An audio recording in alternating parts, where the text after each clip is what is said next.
Hello दोस्तों, reader books club में आपका फिर से स्वागत है। आज हम बात करेंगे बुक जिसका नाम है 17 एंटी प्रोक्रेस्टिनेशन हैक्स, जिसे डोमिनिक मैन ने लिखा है। डोमिनिक एक ऑस्ट्रेलियन ऑथर हैं जिनकी बहुत सी किताबें पब्लिश हुई। उनका मेजर फोकस इसी बात पर रहा है कि रीडर्स को उनके बेस्ट वर्जन बनने में मदद की जा सके, उनको ऐसे टूल्स देकर जो उनकी मदद करें उनके फुल पोटेंशियल और सफलता तक पहुंचाने के लिए, जो वो हमेशा से चाहते थे। ये एक ऐसी किताब है जिसमें वो लिस्ट दी गई है जो सबको आलसी बनने से रोकने में, काम को टालने और काम को पूरा करने में मदद करती है। काम को टालना कुछ ऐसा है जिसे सभी लोग रिलेट कर सकते हैं। ध्यान भटकना और बेकार के काम पर ध्यान देना बहुत आसान है। इस किताब में बताए गए तरीके अपनाकर आप अपने रोज के काम कर सकते हैं, साथ ही टालने के जाल से बच सकते हैं। अगर आपने अब तक हमारे चैनल को सब्सक्राइब नहीं किया है तो इससे पहले कि आप वीडियो में खो जाएं, इमीडिएटली चैनल को सब्सक्राइब करें और वीडियो को लाइक भी कर दें। आप हमारे चैनल को ज्वाइन करके लाइव बुक वर्कशॉप्स के भी बेनिफिट ले सकते हैं। हमारा चैनल यूट्यूब के बेस्ट समरी चैनल में से एक है। हमारी वीडियोस कभी कभी थोड़ी लंबी हो सकती है क्योंकि हम वीडियो और बुक के कंटेंट पर कभी भी कॉम्प्रोमाइज नहीं करते, इसलिए वीडियो को एंड तक देखना जरूरी है। तो चलिए फिर ऐसे 17 हैक्स के बारे में जानते हैं जिनसे आप कभी भी पीछे मुड़कर नहीं देखेंगे और सिर्फ आगे ही बढ़ते जाएंगे। इंटेलिजेंट पीपल प्रोक्रेस्टिनेट मोर।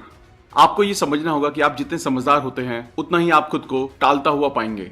अगर आप बहुत समझदार हैं तो आप किसी भी काम का नतीजा देख सकते हैं। आपको एहसास हो जाएगा कि ये बोरिंग या डिफिकल्ट हो सकता है, इसलिए आप उसे ऐसे काम से टाल देते हैं जो ज्यादा मजेदार हो सकता है। असल में जो लोग थोड़े कम समझदार होते हैं वो सीधे तौर पर काम करने में लग जाते हैं जो उनके सामने होता है, इसलिए किसी काम के बारे में ज्यादा सोचना उसको टालने तक ले जाता है। हालांकि इसका एक हल है जिसका नाम है next action habit. The next action habit ये टालने और उस एहसास से बचने का एक तरीका है जो आपको एक नया काम शुरू करने पर आता है। इसका मतलब यह है कि आपको किसी बड़े काम को छोटे छोटे काम में बांट लेना चाहिए।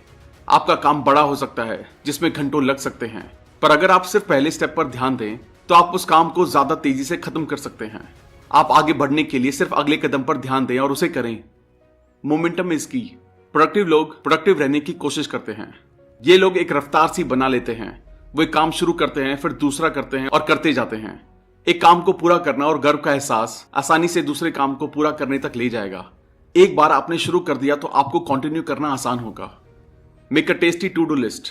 अपनी टू डू लिस्ट को मजेदार छोटे कामों से भर लें जिनको जल्दी से किया जा सके, जिसका मतलब है आप एक के बाद दूसरे को करके रफ्तार पकड़ सकें। ध्यान रहे, लिस्ट में सभी कामों का नेक्स्ट एक्शन होना चाहिए। एग्जाम्पल के लिए, नए टायर्स को लेना लिस्ट में ना डालें, उसकी जगह लिखें टायर की दुकान पर प्राइजेस के लिए कॉल करना। इसके बाद नए टायर्स को बुक करना लिखें। अपना ध्यान इस पर लगाएं कि मैं अगला कौन सा कदम उठा सकता हूं, अगला एक्शन क्या होगा, फिर इसको करें। 2 मिनट्स रूल। ये रूल बहुत मददगार है। ये बहुत सी प्रोडक्टिविटी बुक्स में लिखा है और बहुत ही पॉपुलर तरीका है। अगर आपके सामने कोई भी ऐसा काम है जिसे कुछ मिनट्स में किया जा सकता है या ऐसा कुछ भी जो 2 मिनट के अंदर किया जा सके तो उसे तुरंत करें, उसमें देरी ना करें। अगर आपको एक ईमेल आता है जिसका एक लाइन में रिप्लाई करना है तो उसे उसी वक्त कर दें। कोई भी काम जो 2 मिनट से कम में हो सके उसे तुरंत करें। Macro goals and micro quotes. अगला तरीका एक ऑथर के नजरिए से समझने की कोशिश करें। एक किताब लिखना ऐसा काम है जिसमें महीनों से लेकर सालों तक का वक्त लग सकता है। उत्साहित रहना मुश्किल हो सकता है, स्पेशली तब जब ऐसा लगे कि कोई भी प्रोग्रेस नहीं हो रही है। एक नया तरीका है अपनी प्रोग्रेस को नापने का और वो है 15 मिनट्स इंक्रीमेंट्स। किसी भी काम पर 15 मिनट तक काम करने पर खुद को एक जीत का एहसास कराना। आपको अपने कामों को ऐसे बांटना है कि आपको ज्यादा असरदार महसूस हो और साथ ही आपको लगे कि आप लगातार प्रोग्रेस कर रहे हैं। मैक्रो गोल्स सेट करें। अपने गोल्स और काम को बैलेंस करने के तरीके को ढूंढें। Time blocks. जब आप ये सोचते हैं कि कब, कहां और कैसे आप एक काम को पूरा करेंगे तो आप खुद से एक कमिटमेंट करते हैं जिसे तोड़ना मुश्किल है। आप इस काम को हफ्ते में किसी दिन कर लेंगे, उसकी जगह आपको उसके लिए एक वक्त फिक्स कर देना चाहिए। ये टालने से बचने के लिए बहुत जरूरी है। सबसे पहले ये डिसाइड करें कि आप काम कब करना चाहते हैं। सोचें कि वो कब से पेंडिंग है और उसे पूरा करने में आपको कितना वक्त लगेगा। इस काम को करने के लिए जरूरी वक्त को ब्लॉक कर दें। इसे फिजिकल या ऑनलाइन कैलेंडर में भी डाल दें। अपने वक्त के साथ थोड़े उदार रहें क्योंकि कभी कभी कोई काम उम्मीद से ज्यादा वक्त लेता है। फाइनली, जब उस काम को करने का वक्त आए तो हर डिस्ट्रैक्शन को हटाएं ताकि आप पूरी तरह से उस काम पर ध्यान दे सकें। इंटरनेट ब्राउजर को बंद करें, ईमेल को बंद करें और फोन को साइलेंट कर दें। उस काम को करने के अलावा खुद को कुछ ना करने दें। But in the chair method. ये तरीका 100% असरदार और सिंपल है। आपको बस इतना करना है कि कोई भी काम करने के लिए कुछ वक्त के लिए कुर्सी से चिपक कर बैठ जाना है। ध्यान रहे कोई भी डिस्ट्रैक्शन ना हो। फोन साइलेंट करके बस काम करें। Airplane days. ये बात कितनी आम है कि लोग फ्लाइट्स, खासकर बिजनेस फ्लाइट्स में बेहद प्रोडक्टिव महसूस करते हैं। लोग सवाल पूछते हैं कि ऐसा क्यों है, जिसका सीधा सा जवाब है कि वहां कोई भी डिस्ट्रैक्शन नहीं होती है, ना ही वाईफाई, टेक्स्ट, कॉल्स, मीटिंग्स, सिर्फ आप और आपका काम। उतना प्रोडक्टिव फील करने के लिए अपनी अगली फ्लाइट का इंतजार करने की जरूरत नहीं है। आपका जब मन हो तब आप वैसा माहौल बना सकते हैं। ऑफिस से और बाकी सभी रुकावटों से एक दिन की छुट्टी लें। सभी डिवाइसेस को एयरप्लेन मोड पर डाल दें। आज आपसे कोई भी कांटेक्ट नहीं कर पाएगा और आप अपने काम पर पूरी तरह से ध्यान देंगे। नोट करें, यह आपको पूरे दिन के लिए करने की जरूरत नहीं है। आप ये टेक्निक कुछ घंटों के लिए यहां वहां करके भी इस्तेमाल कर सकते हैं। इसका फायदा यह है कि बिना असलियत में फ्लाइट पकड़े आप इसे जब चाहे कर सकते हैं। Distraction to do list. ऐसा कितनी बार होता है जब आपको अपने काम के बीच में से कुछ करने का मन होता है, कुछ ऐसा जो आपके काम से जुड़ा नहीं है, कुछ ऐसा जो आपको भटकाता है और आपका ध्यान खींचता है। ऐसी चीज को करने की जगह एक ऐसी डिस्ट्रैक्शन टू डू लिस्ट बनाइए जिसमें वो सब आता है जो आप करना चाहते हैं। इससे आपको ये चिंता नहीं होगी कि शायद बाद में आप इसे भूल जाएंगे। जब आपका काम पूरा हो जाए तब आप अपनी डिस्ट्रैक्शन टू डू लिस्ट को खुलकर पूरा कर सकते हैं, बिना आपके काम को रास्ते में लाए। 10+2x5 method. अगला तरीका आपके दिन को बांटने में इस्तेमाल किया जा सकता है। इसमें 60 मिनट अलग से बैठना और अपने काम पर ध्यान लगाना आता है। सबसे पहले अपने कंप्यूटर, वॉच या फोन पर 10 मिनट का टाइमर लगाएं। 10 मिनट के लिए आप बिना डिस्ट्रैक्शन के काम पर ध्यान दें। जब 10 मिनट हो जाएं, तो सिर्फ 2 मिनट लें अपने मेल्स को चेक करने, फेसबुक देखने, एक ग्लास पानी पीने या कुछ स्ट्रेचेस करने के लिए। जैसे ही 2 मिनट हो जाएं, तुरंत अगले 10 मिनट के लिए काम पर बैठ जाएं। इस साइकिल को 5 बार दोहराएं और आप 60 मिनट तक अच्छे से काम कर पाएंगे। ये बीच के छोटे छोटे ब्रेक्स आपको रिफ्रेश और रीफोकस करने का मौका देते हैं। Deadlines can be powerful. आप लोगों को याद होगा जब आप स्कूल या यूनिवर्सिटी में थे और पूरा असाइनमेंट एक ही रात में करते थे, हालांकि आपको उसके लिए पूरे 3 हफ्ते का टाइम मिलता था। आपको लगेगा ये कैसे मुमकिन है। यहां जो असली राज है वो है डेडलाइंस।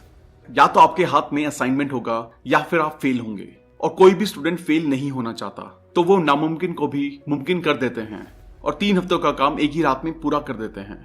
एक बार हम इस एजुकेशन सिस्टम से निकल जाते हैं तो हम अक्सर ऐसे स्ट्रिक्ट डेडलाइंस का सामना नहीं करते हैं। आपको अपने लिए ऐसा सिस्टम बनाना चाहिए जो डेडलाइंस का दबाव डाले। Stop being a perfectionist. Analysis paralysis एक साइंटिफिक टर्म है जो परफेक्शनिस्ट होने के लिए इस्तेमाल की जाती है, और ये काम टालने के कारणों में सबसे ऊपर है। सब कुछ हर वक्त परफेक्ट चाहना बहुत आसान है, पर असल में कुछ भी परफेक्ट नहीं होता है। आप नए स्किल सीख सकते हैं, विकसित होकर बढ़ सकते हैं, पर फिर भी आप कभी परफेक्ट नहीं होंगे, और ये वक्त है इस बात को मान लेने का। प्रोडक्टिविटी के तौर पर कुछ ना करना सबसे बुरा है। हमेशा कुछ ना कुछ करते रहना ही अच्छा है। आपको सिर्फ शुरू करना है। हर चीज को परफेक्ट तरीके से करने की जगह आपको सिर्फ करने पर ध्यान देना चाहिए। एक बार आप अपना माइंडसेट शिफ्ट कर लें तो आप देखेंगे कि आप बहुत कुछ कर पा रहे हैं। Can you procrastinate productively? आप 100% टाइम प्रोडक्टिव नहीं हो सकते हैं, ये नामुमकिन है। हमारे इतने एफर्ट के बाद भी टालना एक ऐसी चीज है जिसे बचा नहीं जा सकता है। हम इसे पूरी तरह नहीं खत्म कर सकते हैं। हम अपने टालने को कम करने की पूरी कोशिश कर सकते हैं। एक और चीज जो आप कर सकते हैं कि टालें मगर प्रोडक्टिव तरीके से। ये सुनने में अजीब लगता है पर ये काम करता है। मान लीजिए आप किसी बड़े काम को घंटों से कर रहे हैं और आप अपना ध्यान नहीं लगा पा रहे हैं और आपको लग रहा है कि आप इसे टालने वाले हैं, तो काम को पूरी तरह से टालने की जगह अपना ध्यान वहां से हटाकर थोड़े आसान सिंपल काम पर लगाएं जिसमें बहुत ज्यादा दिमाग की ताकत ना लगे। चाहे आप एक फोन कॉल अटेंड करें, कुछ मेल्स पढ़ें या सिर्फ अपने डेस्क साफ करें, इस तरीके से आप कुछ ना कुछ प्रोडक्टिव ही कर रहे होंगे। विजुअलाइजेशन ऐसी चीज है जो हम सब करते हैं। हमें कैसी सफलता चाहिए उसके बारे में हम दिन में सपने देखते हैं, और कई बार फेलियर के भी। हालांकि बहुत ज्यादा विजुअलाइजेशन का रिजल्ट प्रोडक्टिविटी से ज्यादा टालना हो सकता है। खासकर आप अपने दिमाग को यह भरोसा दिला सकते हैं कि आप विजुअलाइजेशन से गोल्स को अचीव कर लिया है, पर यह आपको काम के लिए कम मोटिवेट करता है। तो आप इससे कैसे लड़ेंगे? सबसे पहले आपको सिर्फ सक्सेस को विजुअलाइज करना बंद करना है।